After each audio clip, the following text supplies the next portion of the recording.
Hey guys, welcome back to the Groove Lab. I'm your host, Lauren Alexander. This week, I sat down with singer-songwriter Heather Little to talk about how she got her start in music. Some of her biggest hits include Me and Charlie Talkin' and Gunpowder and Lead, which you probably know from Miranda Lambert. But she's got an album out right now called Wings Like These, which is filled with some of the most beautifully written songs I've ever heard. And her vocals are just... you just gotta listen. It's beautiful, and I'm so glad she took the time to sit down and talk with me. Let's jump right in.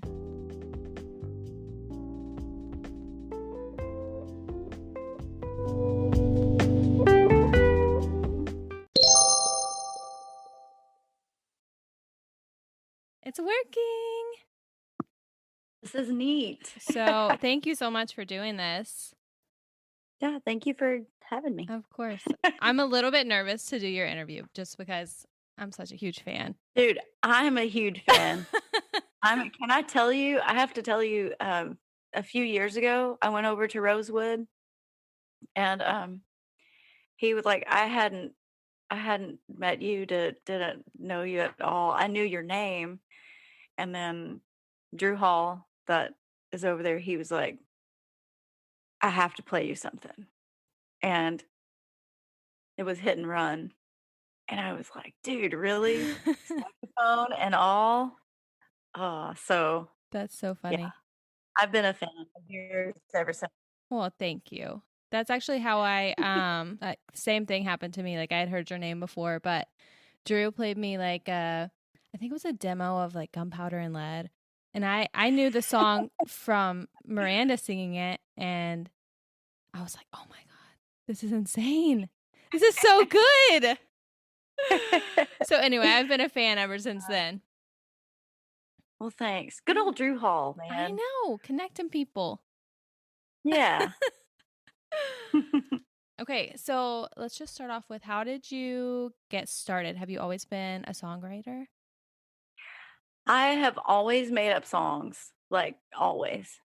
And it was just making up songs since I was like really little and just making up dumb songs. And then I was like 9 and I made up what is still a really dumb song, but it was probably less dumb than a lot of what you hear on like popular, like mainstream music right now. Like some of the lyrics are like, wow, just pretty sure all of my classmates when I was in 6th grade could maybe have, been a little more clever. I don't know. Yeah. But I'm jaded. Uh, but yeah, so I made up a song and I was singing it with my brother Jason, and because we always sang together, and he was like, "What song is that?" And I said, "Well, it's my song." He's like, "No, I mean, who sings it?" And I was like, "Well, I made it up." He's like, "You did not." "Yeah, I did." "No, you didn't." "Did not." "Yes, I did." One of those brother sister, right. nee fights. And I just kind of kept making up songs, and then I grew up and would play with friends and stuff. I lived in Austin. There was this group of guys I used to play with at a barbershop, and the youngest one was 33. And so it was 33 up to there was a guy named Tony Wilcox who's passed away now, but he was an incredible songwriter and amazing just performer. But he was a Vietnam veteran, and so that's the kind of stuff that he would talk about. He would talk about, that time of things going on in the world.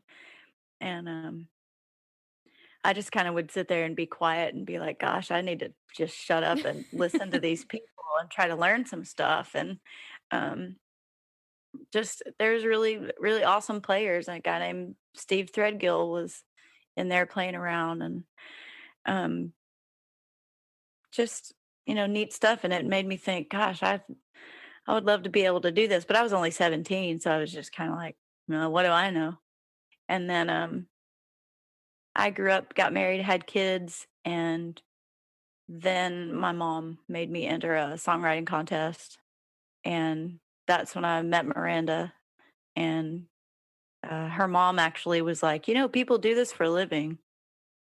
What they do? Well, I guess I do that, but so that's how I got started, like professionally That writing. that's so cool. So you met Miranda, and then what happened after that? Like she just thought you were incredible and She just the way that she said that she told Frank Liddell, who is her producer for years now, who is over Carnival Music in Nashville.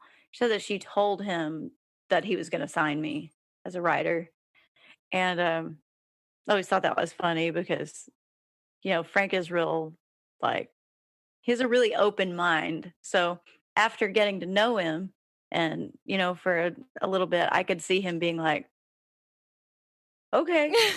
okay, So sure. even though she and I haven't talked to her in years, haven't seen her since, gosh, 2011, I guess. So it's been a long Yeah. time. With or no, not 2011. Was it 2011? 2012. Anyway, a really long time. Yeah.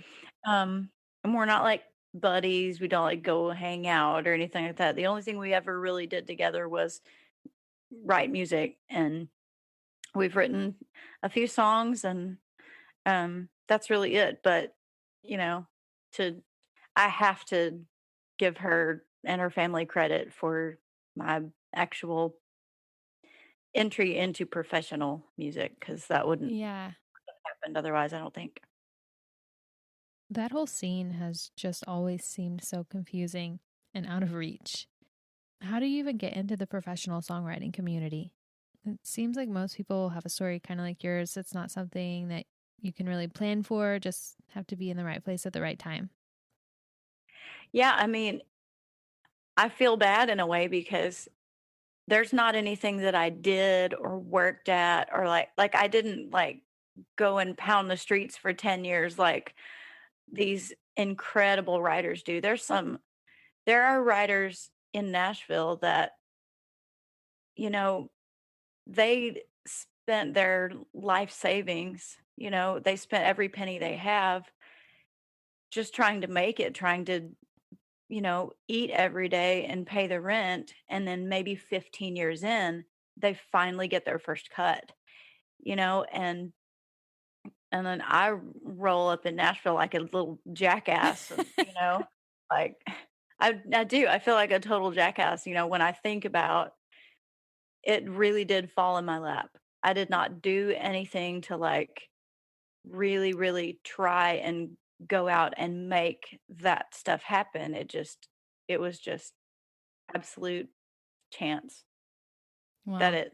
it happened the way it did. I didn't even know that the first the first song that I had cut was me and Charlie talking, and I didn't even know that it was on a record until it was already recorded, and she just played it for me one day. She was like, "Oh, look, we did this." And I was like listening, and then the first word started, and I was like, "Oh, oh, I recognize that." That came from my brain. And yeah, and then there was, then they signed me to write songs, and so it just kind of stumbled through, I'm still stumbling, you know, I feel like we're all 15 years stumbling. later. Or yeah, 16 years later now. We're just all kind of stumbling around, but yeah, it's strange. So when people say, "So how do I do what how do I make that happen?" I have nothing, because I didn't make it happen. Yeah, It was a gift from the sky. that's so cool. That it really is cool. So what was it like when you sat down and started writing with Miranda, like your first writing session? Because I've done one co-write. I did my first co-write with you actually, and I was so intimidated. so intimidated. Oh And gosh. oh my gosh, like I was so nervous. I had my 8-month-old baby with me. What am I doing? I remember. But what was it like for you, like going to Nashville and like that just seems like a huge, big thing. What was going through your mind? It was a really huge deal at the time. And co-writing in general, um, I when that idea was first presented to me, I thought that's impossible. Like that's got to be like brushing each other's teeth or trying to, put each other's socks on with one hand. Like it just sounded like it'd be really awkward and really terrible. And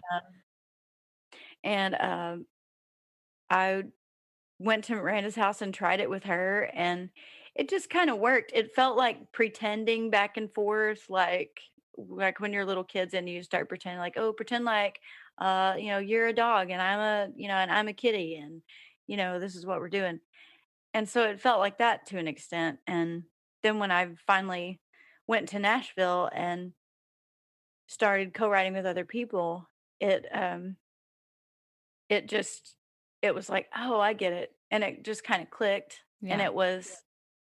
it was fun, and there was a time when I really, really enjoyed it, and, I couldn't I was, like, compulsively writing songs, and I just lived to write with someone I'd never even talked to before or never met. I would just be like, "Oh my god, please, somebody any next person," and I would try and book like, I'd have a co-write booked in the morning, and then someone else would be like, "Well, if you wanna write sometime," and I'd be like, "Well, okay, well, how about 3 o'clock?" "Okay."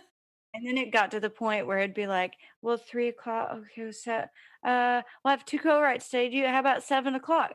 And so it was kind of absurd. It might be why I got so burned out on it, but I really there was a point when I really, really, really loved it. That's really cool. That's awesome. It's hard to imagine now. Yeah. Well, so tell me, what has this whole pandemic been like for you? Um, kind of just I don't know. It's been scary, of course, because your income leaves, Yeah. and so and I already had I started a part-time job at a bakery last year. So I was like, this is cool. I can do this 3 days a week, and it'll be fine. And then the pandemic happened, and I was like, I'm really glad I have this job. And then the bakery was like, hey, sorry. So we're closing and we're laying off all of our part time employees. Oh, And I great. went, perfect. This is awesome. Oh my gosh. And then they brought everybody back again so they could get their government uh, grant. Yeah. Um, so I've been doing that, but it's just like, I've had other jobs while over the years I've had, like, I was a janitor at the school when I wrote the songs that are on my record. I was a janitor for Lindale School District. And I've written like 6 songs at the bakery just wandering around. So that might just be what I do for the rest of ever is just get a job somewhere that I don't enjoy. Sorry, Collins Street. I don't enjoy working for you. I appreciate it. And I'm glad that I have employment, but I don't think I'll ever enjoy a job where um, you have no choice but to uh, stand behind a counter And smile. um, and smile, even when people are terribly rude to people around you. I can already feel myself getting fired sometimes because it's getting worse. And this, um, because you asked about the pandemic, there are things that I've witnessed out in the public that are, you know, I never in my life, I've never seen people behave this way, Yeah. just blatantly. Like definitely seen, I mean, not to get all political or whatever, but like I've seen because I'm a white person from a small town, I've always my entire life been exposed to um, uh, usually older white people, um, feeling comfortable, um, using like describing people of color with racial slurs or saying anything about someone from another country. And it's always been uncomfortable and it's always been terrible, but I see it like more blatantly now, even in, public strangers who don't know me, they still look at me and go, "Oh, well, she's she's a white girl, she gets it." And it's gross. It's so gross. There's a girl that I work with who is she's precious. She's the sweetest person. She would never say anything or be terrible to anyone. And there was a customer that came in and had she accidentally had a Mexican peso in her hand, and the girl that I'm talking about is I I don't know that she is of Hispanic descent at all, but she has darker skin and she has brown eyes and she has brown hair, but um other than that, I gosh. So anyway, it makes me so mad. But anyway, this customer noticed that she had a peso and she goes, "Oh, here, you can keep that for when you go back." That's what she said to this coworker of mine. And like that's just I mean, that's just blatant. It's Yeah. just how I don't know how people I mean, maybe part of it is the isolation and people being cooped up with their computer screens doing, resorting to having to fall back on their own faculties, and those are shaky for a lot of people, I think, you Yeah. know? Yeah. People are kind of left to their devices, and obviously, we're really terrible when we're left to our own devices, so that's what this pandemic is for me. I've seen that too a lot, unfortunately. And I don't know if it's where we live or what, but I've heard the excuse so many times. Oh, it's just how they were raised. But I don't know. Mm, That's just not really, you don't have to be a shitty person. you don't have You can choose to grow and be better. You can. When I was a young kid, I was maybe 12, and my grandma who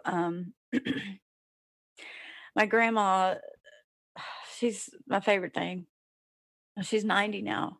But when I was 12 or 13, um she said something about a friend of hers, um or a girl she knew, I guess. It was a younger girl. This girl at the time was in her 20s, and um and she married a black boy. And she would say black, wouldn't even say man. She said black. She married a black boy, and she just shook her head. And I was like, "Oh, is he is he mean to her?" Or like I didn't understand. Right. And I also didn't understand why she married a boy. I was like, "Is he too young?" Or What's the issue here? I didn't understand. Right. I didn't understand the connotation of what she said. And then she said, "Well, I just I just don't think it's right." And that's the only conversation we had about that. Um, but she said, I just don't think I just don't think it's right. And just that's, uh, she didn't word it like that's not how I was raised, but she said something to the effect of, that's not, what I was taught, or you just didn't do that, or something like that. Well, years later, her thinking on that changed. And she actually would say she would say, "Well, there was this black boy, man, there's a black man." So it was like she was able to realize, even in her 70s, she was able to realize, you know, I'm in my mind, this person is lesser than me.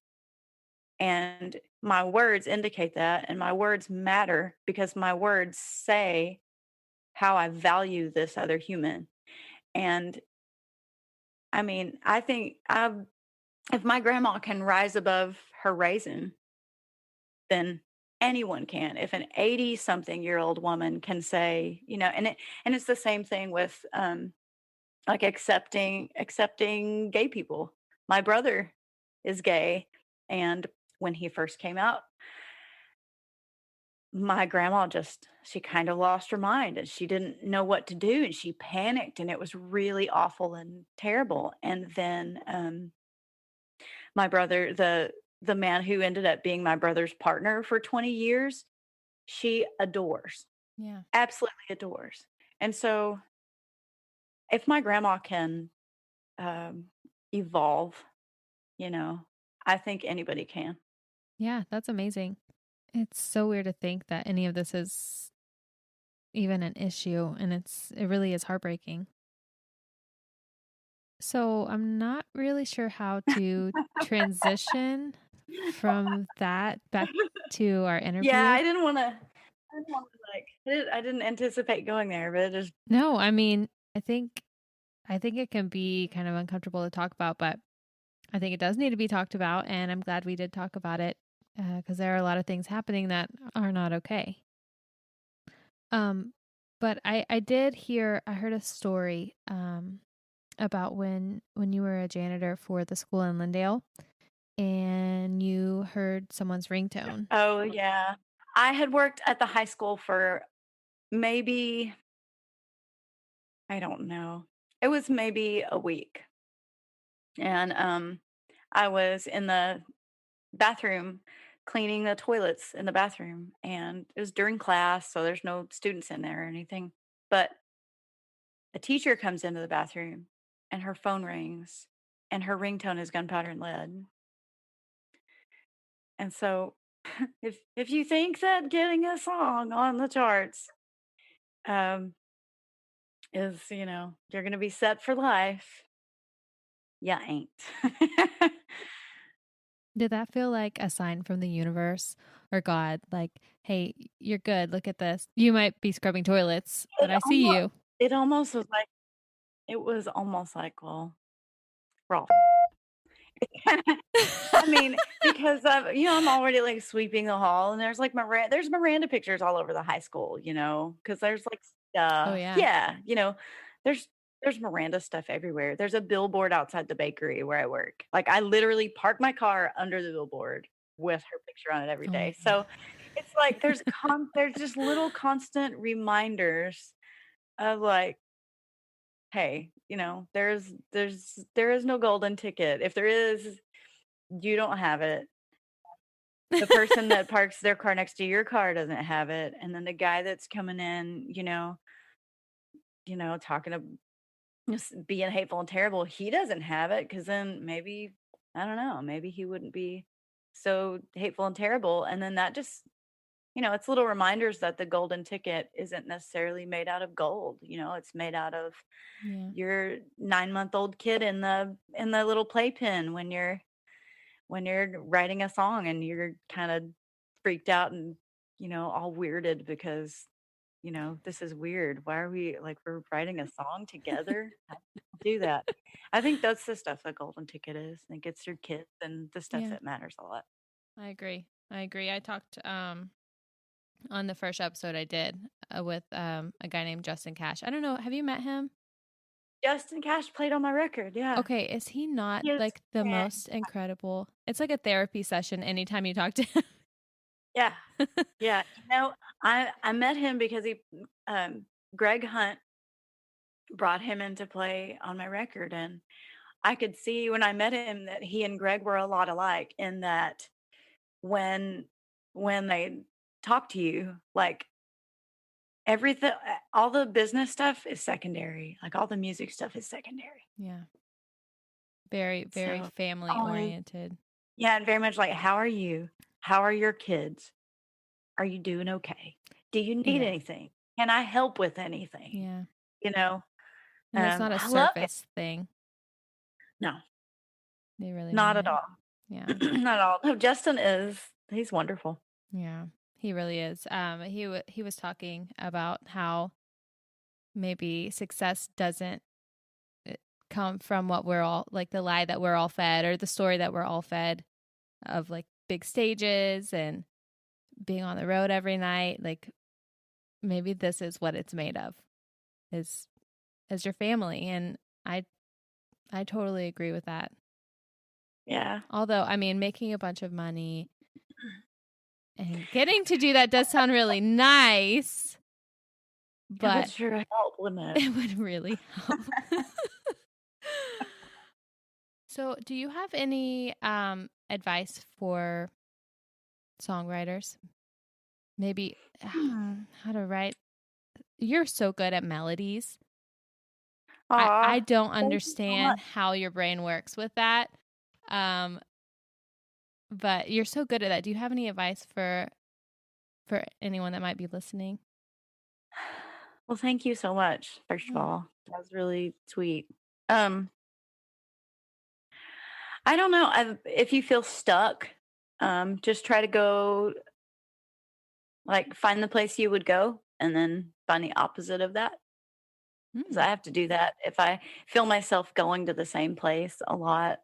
Um, and I still go to the same place, and then I find out it's because I like it and because it feels good. It feels natural in my voice to sing in a certain place. But when I feel myself getting tired of it, I go, gosh, what is the like way far opposite of this that I could, almost uncomfortable, like find something uncomfortable and then try it out a few times and see if it gets comfortable, or see if you like it. Not if it gets comfortable, because you could get comfortable with anything that's not necessarily the best thing for you. Yeah. But uh, yeah, I mean, just stick your toes in water you wouldn't necessarily put your toes in. That's good advice. That's really good. So, do you have any plans for the future? I know everything's kind of weird right now, but Yeah, part of my quarantine experience is realizing, um, gosh, if the only plans that I really have, like, it's been really, really hard for me to plan past getting my kids um, through school, like through high school, because that's always been um, like something I don't feel like I can put down and go do something else. I always feel like, no, I have to focus on this. I have to be present and everything else is secondary. And now, my son's a junior this year and I know I'm going to be writing music. I know I'm going to be uh, recording music somehow, even if it's on making a work tape on my phone or something. I know I'm going to be doing that, but if it's not fulfilling and it's crushing my soul, I want I want to do something that matters. yeah. And so um honestly, I'm looking at I'm being kind of introspective, just trying to find what really matters and how do I want to be spending my time and how can I still be present for my kids but not completely just ditch myself. Yeah. So that's hard. That's It hard is as a hard. mother. It is hard. Yeah. So, and I know, like, I you're gonna be there too, because that's like was this creature was my idea. Like I loved you before you were ever even in existence in any way, and now you are, and I have to I owe you the world. Yeah. And so it's really hard to find balance in that. But I mean, you have to because you can't disappear, you can't dissolve as an individual. So I guess my plan is just try to make records and put music out and find a way to promote that and keep it going that is not um, conducive to complete mental breakdown. Well, that sounds That's like a good plan. yeah. Are you playing live much right now? Not very much. I Right. sang backgrounds last night for Wesley Pruitt Band at Moore Store, Hmm. and it was, uh it was different, kind of. Are I mean, it people was like, half the capacity. Um, most people not social distancing, really, yeah, you know? yeah, So, um and I have people I love dearly that I don't want to get sick in any way, like that just normally, like pre-corona, yeah, would not want to do anything to jeopardize their health. And now it's just a little extra scary. So yeah. I don't Just know. makes you think about it a little more. Makes me think, yeah, a lot. And I find I learned last night that I'm holding my breath if somebody just grabs me and hugs me. Like I've I've been holding my breath, and it probably looks really weird. Uh, Just try to but keep the germs out. yeah, That's so because funny.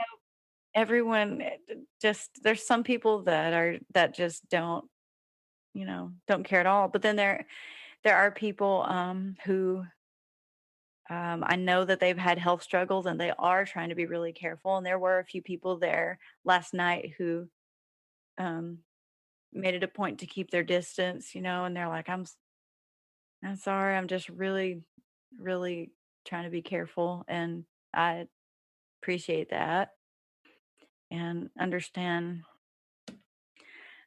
that struggle. But the gigs are weird, you Yeah. know.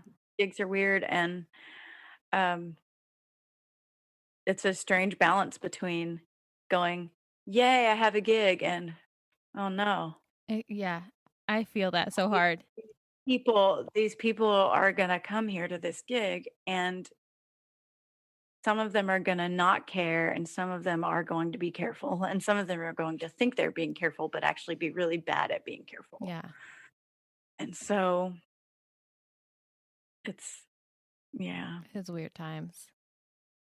yeah, just Yeah. weird times. But no, not playing much at all. I've done a couple of Facebook Live things, and that's about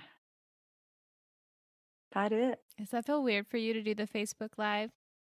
Yeah. Hmm. You can't Very really weird. see anyone. Yep, can't see anyone, and when they make comments, the comments go by so fast that I don't see them, especially if it's while I'm playing a song. And then if I do try and take a peek, I lose my playing the song mojo. Yeah. I don't know. I don't know what I'm playing now, or I forget the words, or um, it's just a strange world now. Yeah. Really It is. strange. It's Are super you? weird. How much are you playing now? None. We played a Uh, show out at the Forge a month or two ago, but it was just hard like to find someone to watch roads, and it wasn't worth the stress. As much as I miss it, it was really hard on me because I was worried about him the whole time. He was with my dad, and I was just like, "Oh god, he's so oh, far. He's a whole hour away." he's so tiny. Yeah. He's so tiny. So Yeah, I understand that. it's weird, but I miss playing and I miss the income for sure. And just being around people. I'm like kind of a homebody, so Mm. playing gigs was like my one time to like talk to other adults, you know? Yeah, grown-up time. No, I Right. completely get that because I'm normally, if playing gigs was my, that was my, "Ooh, I'm being crazy and being out late." If I'm not Right. playing a gig, I'm like, "Whew, it is 9 o'clock. Time Where's for my bed. pillow, my jammies?" I'm gonna, binge watch something horrible like serial killer interviews Oh and god. drink too much wine, and Yeah. probably maybe would be my wildest night all by myself at home. And so, um, yeah, So I get that. Yeah. I get that. It's a weird balance between complete isolation, um, and going, "Well, I kinda wanna see people." Right. If I might see a person at the grocery store, but I don't wanna see them real close. yeah. And that's hard too here because everyone wants to hug you. Like that's just how we say hello, you know? Yeah. And so that is hard. And then you see people at the grocery store with their mask like under their nose, like or like falling off their chin. Yeah. Yeah, I saw a guy at Walmart, he had one of the blue, like, medical ones on, and he pulled his mask down, and he goes like, he rubbed Oh his God, nose no. like that, and then he went, "Achoo!" and sneezed, and then put his mask back on. Like, I decided I want that dude to wear a mask for the rest of his All the life. time. Always, Good try, but ever. no.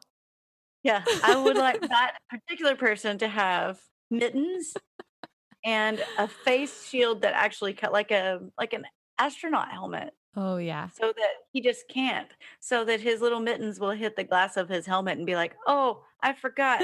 I I can't rub snot all over my whole face and That's the so frozen gross. food section." Oh, that's so gross. Really gross. Uh man. Oh, People, come on. no doubt. Well, okay, so where you're on Spotify, I know. I Where am. can Yep. people find you and keep up with you? Facebook, Facebook? I guess for now, unless I delete it because everybody's being so hateful to each other. But YouTube is where it's lately is my go-to for just putting music up. So You are doing that a lot. Just little.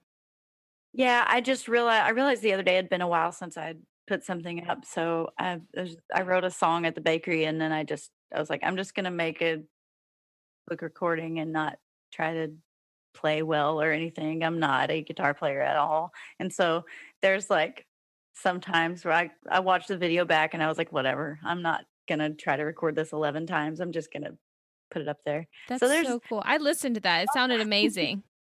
did you? I did. Yeah, I actually shared it on Facebook, but yeah, Oh, you did. it's That's right. You you're did. so I can't believe you didn't. I always stress Uh, about stuff like that, like posting videos of songs. So that's cool. You I do just like too. recorded it and you were like, whatever. It's fine. Well, I try to make myself do things that, because I have a tendency to be really OCD, and I'm better about it than I was when I was younger. But like I don't have there's a crooked post-it right now on my computer. It's horrible, but I don't have to fix it. And I used to have to fix it. You just really, really want to. So I want it so bad now, especially that I've said it out loud. It's here. I've centered my phone on Fix this it. little You can post-it fix it. here, but I'm just gonna fix it now. But uh yeah, so I'm trying to make myself do things that are a little bit out of my comfort zone. And I just think of it like if someone came to see me play somewhere, um, they're going to record stuff and they might post something on Facebook, and I don't get to, Mariah Carey them about it and be like, let me see that before you post it. I have to approve that. Did you You get a know? good angle? Yeah. Oh, that's not my good side. That's too bad side. No. Yeah. No. You know what? I played a wrong chord there. So can you So just? no. Yeah. So I funny. just have to try not to suck. Well, you don't. I've never heard you. I just, I've never heard you sing a bad note. So oh man. Oh, it happens for sure. well, For sure. is there anything else you'd want to talk about? Oh, I do have one other thing. I think I told you this when we did our co-write, but your album Wings Like These. Like these. Mhm. I was actually listening to that when I found out I was pregnant with Rhodes. And so Yes. I don't Uh, have a CD player anymore, but I kept your CD in his little baby box just because it just reminds me of that time. ah, that's funny. That's funny how you remember things like that. Isn't Oh, it? I remember hearing. I was listening to Susan Tedeschi a lot when I learned I was pregnant the first time, and yeah, So It is weird how you hold on to that. that's crazy. Because Yeah, but none that of is those songs so are like baby songs. It's not like, oh, you're singing about my son. It's just like, just that feeling. yeah. So, Well, that makes my heart happy. oh, good. Having babies is such a happy thing. It So is. yeah. Yeah. Well, Aw. is there anything else you'd want to talk about? Um, gosh.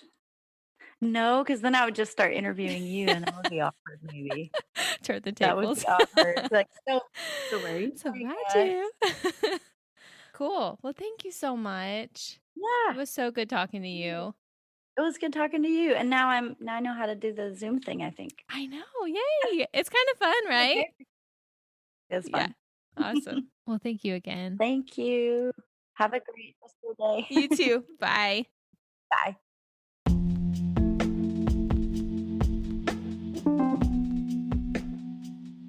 Thank y'all so much for listening. Please be sure to check out Heather's album, Wings Like These, on Spotify, and keep up with her on Facebook at Heather Little Music. I'll talk to you all next week. Stay groovy.